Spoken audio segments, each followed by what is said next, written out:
Hello again. So here we are, part 2. So going back to Tuesday, today being Tuesday, named after the Norse god Tyr, T-Y-R, his story is that he sacrificed his hand to a monstrous wolf called Fenrir, who bit it off when he realized the gods had bound him. So the wolf had been trapped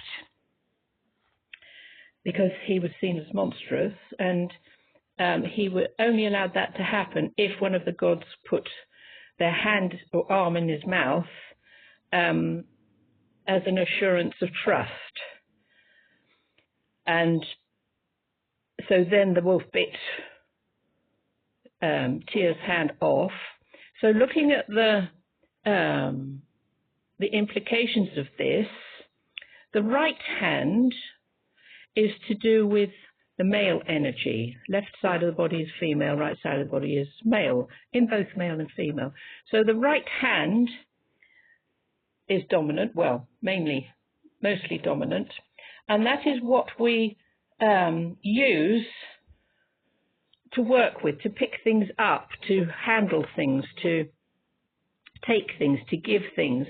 So when it is sacrificed, as in this story, there can be this sense that a part of you may have sacrificed or given up how you have given things away in the past. And because he's akin to Mars, and this Mars energy moves into Leo on Thursday, or Thor's Day, named after Thor, you may find that things turn around and things are given to you. So a lot of things that have been taken away or removed, or you've given away in the past because of a sense of feeling powerless, they are going to be returned, not necessarily by the same people or persons or situation, but it is the law of compensation. So you may have heard of the law of attraction. There's also a law of compensation where people or situations in the past have taken from you and not given anything back. People may have stabbed you in the back or talked nastily about you.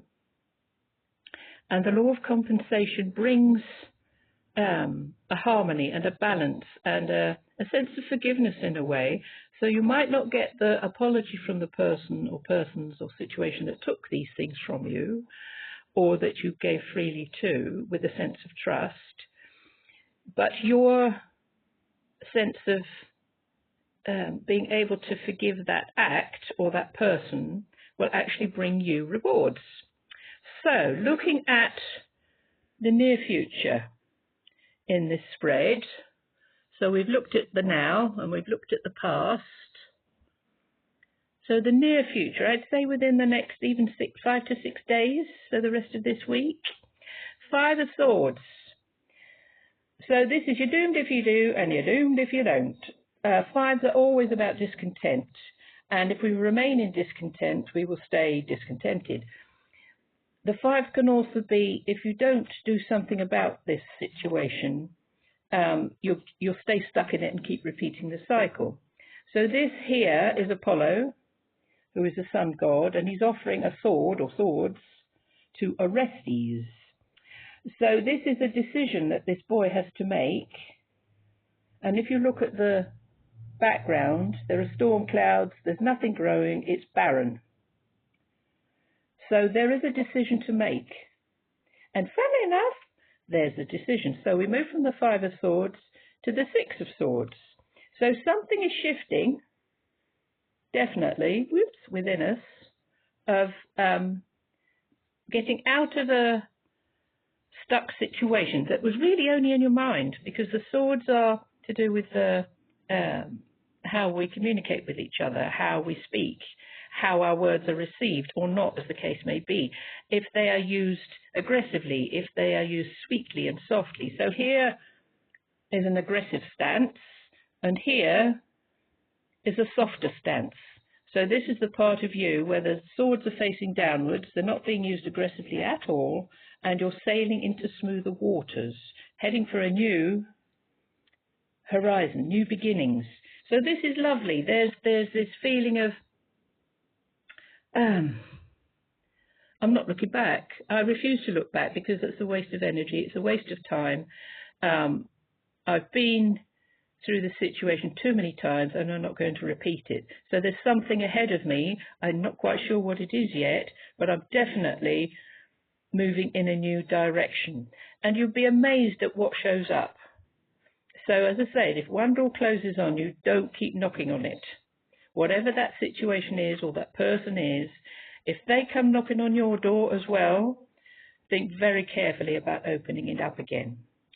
And then we move forward again. So the King of Wands, this is lovely. So the King energy is of a person who has done the work. They've been through the mill. They've had the ups and the downs, the dark night of the soul. And this one is much more settled and sorted. However, he's not just sitting there. He has got the fire within him. If you look here, there's the ram. So this is Aries. We are in Aries season. So the energy of Aries is the very first sign of the zodiac. So this is new beginnings.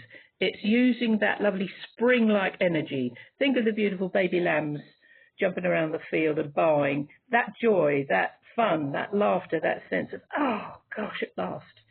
Isn't this an amazing time to be alive?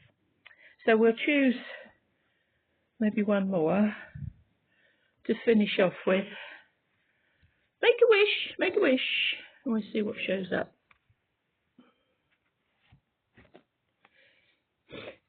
Ooh, the devil. Right. So a lot of people might think, oh no, that's an awful card to have. Well, in certain circumstances, yes, it is. However, if you look at this depiction, there are two people. And they look quite happy, don't they? They're dancing, they're look like they're having a nice time. However, around their necks, they've got collars and a lead, and the devil is making them dance.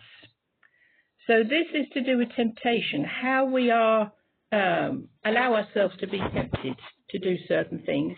It's about giving your power away to others and feeling powerless. So we're moving into this much more sovereign energy of how we take our power back. We say, no, I do not consent, I do not consent, I do not consent to anybody, anything, any entity from being in my sacred space, for I am a sovereign divine being of golden white light. So there you are, my lovelies, Master Sirius and I, little sleepy boy. They say thank you for watching. We love you lots and we'll see you again really soon. Bye.